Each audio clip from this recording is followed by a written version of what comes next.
Nak seram apa ni main road ni apa masalahnya? Walaupun ini tak siap. Ini tak serah okey lah, kita faham lah. Tak boleh. Yang keluar kena busi U-turn roundabout.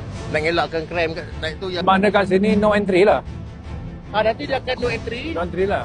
Nanti dia akan tambah divider median tengah ni ke dalam sikit supaya hanya boleh masuk saja. Saya rasa itu okey. Jadi yang elak untuk orang berdentum kat sini kan. Cuma bila kita nak berfaham pun tindakan tu selepas serahan maintenance. Maintenance lagi tak sama. Yang dia tak serah lagi ni? Satu lagi sana hujung. Tidak, jalan besar ni boleh serah dah kan? Dan nak seram apa ni main road ni apa masalahnya? Walaupun ini tak siap.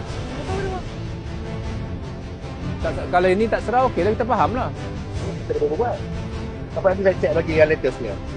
Sekarang ni saya kena cek betul MKL dah serah belum? Satu.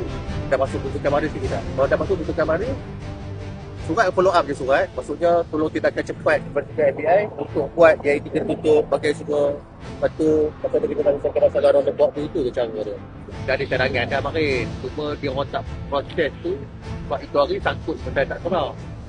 Macam tu kan. Tapi cadangan macam mana kita nak upgrading jalan tu dah ada.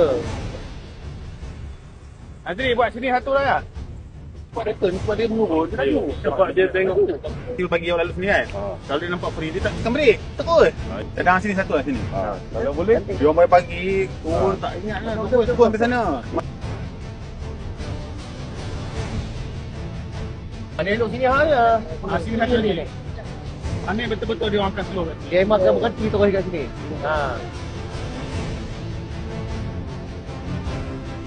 Terima kasih Dok. Okey je.